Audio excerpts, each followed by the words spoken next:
দর্শকদের বড় একটি অংশ হয়তো মাওলানা মুখলেসুর রহমান নামটি আগে কখনো শোনেননি। তিনি কখনো আলোচিত রাজনীতিক নন, টকশোতে নিয়মিত মুখ নন, সামাজিক যোগাযোগ মাধ্যমেও তেমন সরব নন। হবিগঞ্জের একজন সাধারণ শিক্ষক হিসেবেই তার দীর্ঘদিনের পরিচয়। পাশাপাশি যুক্ত ছিলেন জামায়াত ইসলামীর রাজনীতির সঙ্গে। জীবনের শেষ প্রান্তে এসে রাজনীতির মাঠে সক্রিয় হয়ে উঠেছিলেন আরও একবার আসন্ন জাতীয় নির্বাচনে হবিগঞ্জ ৪ আসনে জামায়াতের মনোনীত প্রার্থী হিসেবে।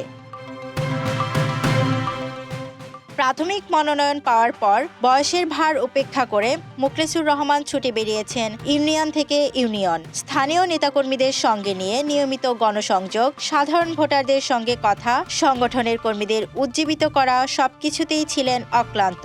মাঠ পর্যায়ে তিনি যে সাড়া পেয়েছিলেন তা তার নিজের ভাষাতেই ছিল জীবনের অন্যতম বড় প্রাপ্তি। কিন্তু হঠাৎ করেই আসে সিদ্ধান্ত পরিবর্তনের খবর। ১ ডিসেম্বর জামায়াত ইসলামী তাকে জানায় এই আসনে দলের চূড়ান্ত প্রার্থী হিসেবে মনোনয়ন পাচ্ছেন সাংবাদিক অলিউল্লাহ নোমান। বাংলাদেশের রাজনৈতিক বাস্তবতায় এমন সিদ্ধান্তের পর সাধারণত যে চিত্র দেখা যায় তা নতুন করে বলার অপেক্ষা রাখে না। দলীয় সিদ্ধান্ত অমান্য, রাস্তা অবরোধ, কর্মসূচি ঘোষণা, নেতৃত্বের বিরুদ্ধে প্রকাশ্য ক্ষোভ সবকিছুই প্রায় নিয়মিত ঘটনা। কিন্তু মাওলানা মুখলেসুর রহমান সেই চেনা পথে হাঁটেননি। তিনি না করেছেন কোনো প্রতিবাদ, না ডেকেছেন কর্মীদের রাস্তায়, বরং একটি সংক্ষিপ্ত কিন্তু তাৎপর্যপূর্ণ ফেসবুক স্ট্যাটাসে তিনি জানান, কেন্দ্রীয় সংগঠনের সঙ্গে আলোচনা করেই নিজের সম্মতিতেই এই সিদ্ধান্ত নেওয়া হয়েছে। বৃহত্তর রাজনৈতিক বাস্তবতা, সংগঠনের কৌশলগত বিচক্ষণতা এবং ইসলামী রাজনৈতিক আদর্শের প্রতি আনুগত্য থেকেই তিনি এই সিদ্ধান্তকে স্বাগত জানাচ্ছেন। এই একটি স্ট্যাটাস যেন চোখে আঙুল দিয়ে দেখিয়ে দেয় বাংলাদেশের রাজনীতির দুই ভিন্ন ধারার পার্থক্য। বিএনপির মনোনয়ন তালিকা প্রকাশের পর দেশের বিভিন্ন এলাকায় যে দৃশ্যপট তৈরি হয়েছে তা ইতোমধ্যেই জনদৃষ্টিতে এসেছে। মনোনয়ন পরিবর্তনের দাবিতে সড়ক অবরোধ, পাল্টাপাল্টি কর্মসূচি, সংঘর্ষ এসব ঘটনা ঘটেছে একের পর এক। দলের ভেতরের অসন্তোষ এখন আর গোপন নেই। এর বিপরীতে ব্যতিক্রমী চিত্র জামায়াত ইসলামীর। এখন পর্যন্ত দলটির ভেতরে মনোনয়ন নিয়ে প্রকাশ্য কোন্দলের কোনো দৃশ্য চোখে পড়েনি, বরং সারা দেশে তারা ঐক্যবদ্ধভাবে চালিয়ে যাচ্ছে নির্বাচন প্রস্তুতি। কেন্দ্রীয় নেতারা জেলা থেকে জেলায় ঘুরছেন, সভা সমাবেশ করছেন। দলের আমির ডক্টর শফিকুর রহমান নিজে নিয়মিত মাঠে যাচ্ছেন। তৃণমূলের নেতাকর্মীরা বাড়ি বাড়ি গিয়ে গণসংযোগ করছেন। একসময় বড় আকারের বাইক মিছিল নিয়ে সমালোচনা শুরু হলে দলীয় হাইকমান্ড সেখানেই লাগাম টেনে ধরে, নিষেধাজ্ঞা জারি হয় এবং তা কার্যকরও হয় মাঠ পর্যায়ে, যা বাংলাদেশের রাজনীতিতে বিরল দৃষ্টান্ত।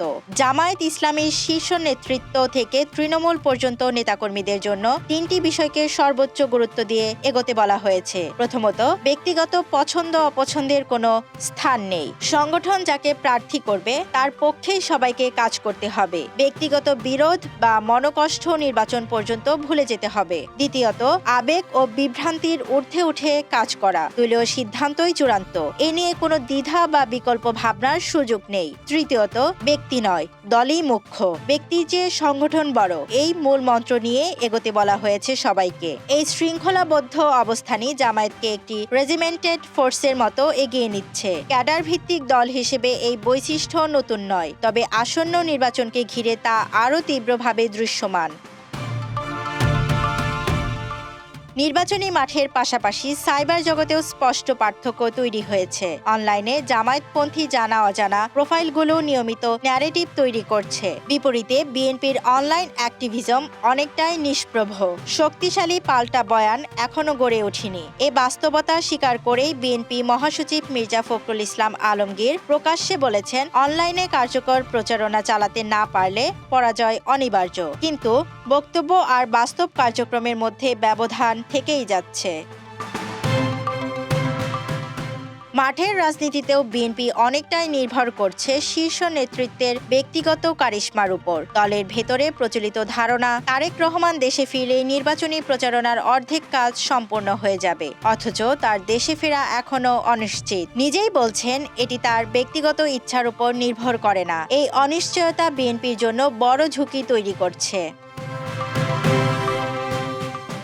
জামায়াত ইসলামী মনে করছে দলের দীর্ঘ রাজনৈতিক ইতিহাসে তারা এখন ক্ষমতার সবচেয়ে কাছাকাছি অবস্থানে রয়েছে। বিভিন্ন জরিপেও সেই ইঙ্গিত মিলছে। ফলে কোনো ভুল করতে চায় না দলটি। শৃঙ্খলা, সংযম ও ঐক্য, এই ৩ অস্ত্র নিয়েই তারা ভোটের মাঠে নামছে।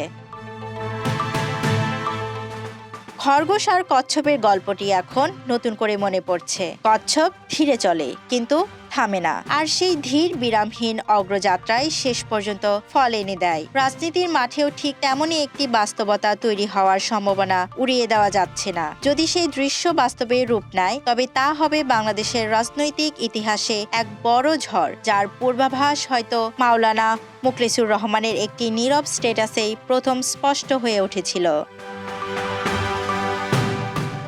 Desk report, Dhaka express.